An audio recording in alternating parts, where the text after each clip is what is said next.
Hello बच्चों, चलिए प्रश्न को देखते हैं। कथन एटीपी कोशिकाओं में ऊर्जा मुद्रा की तरह कार्य करता है। कारण जब कभी भी कहीं भी ऊर्जा का उपयोग आवश्यक होता है, एटीपी ऊर्जा को मुक्त करने के लिए विघटित हो सकता है। हमारे पास दिए हुए विकल्प हैं। विकल्प A, both A and R are true and R is the correct explanation of A. विकल्प B, both A and R true but R is not correct explanation of A. विकल्प C, A is true but R is false. विकल्प D, A is false but R is true.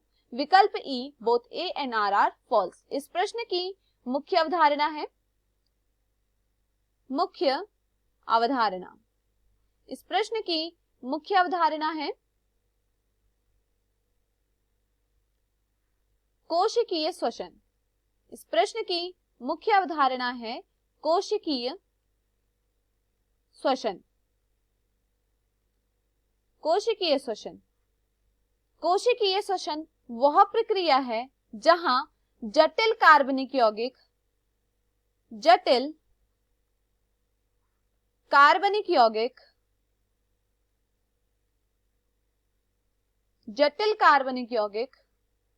Oxygen की उपस्थिति में वह प्रक्रिया जिसमें जटिल कार्बनिक यौगिक ऑक्सीजन की उपस्थिति में टूट जाते हैं तथा इनके टूटने से ऊर्जा मुक्त होती है। यह ऊर्जा सीधे उपयोग में नहीं लाई जाती। इस ऊर्जा को एटीपी में संश्लेषित किया जाता है। एटीपी में संश्लेषित किया जाता है। एटीपी में संश्लेषित किया जाता है।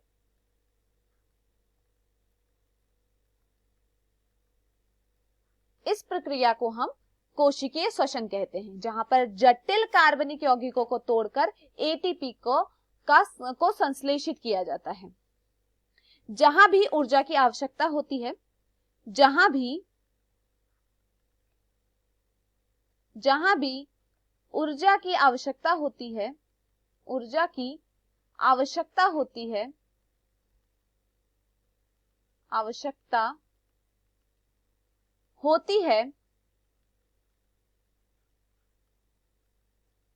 एटीपी टूट जाती है। जहां भी ऊर्जा की आवश्यकता होती है, एटीपी टूट जाती है तथा विभिन्न प्रक्रियाओं में प्रयोग की जाती है तथा यह एटीपी विभिन्न प्रक्रियाओं में प्रयोग की जाती है। विभिन्न प्रक्रियाओं में प्रयोग की जाती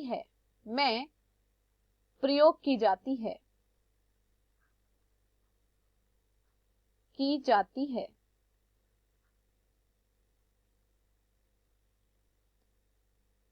चलिए कथन को पढ़ते हैं।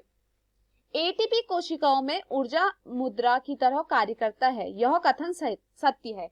एटीपी ऊर्जा मुद्रा की तरह कार्य करता है। जब कभी भी एवं कहीं भी ऊर्जा का उपयोग आवश्यक होता है, एटीपी को मुक्त करने के लिए विघटित हो सकता है। देखिए, जहां कहीं भी हमें ऊर्जा की आवश्यकता होती है, एटीपी टूट जाता है तथा हमें ऊर्जा प्रदान करता है। इसलिए दिए हुए कथनों में से दिए हुए विकल्पों में से सही विकल्प है विकल्प A. Both A and R are true and R is the correct explanation of A. मैं आशा करती हूँ आपको यह समझ में आया होगा। धन्यवाद।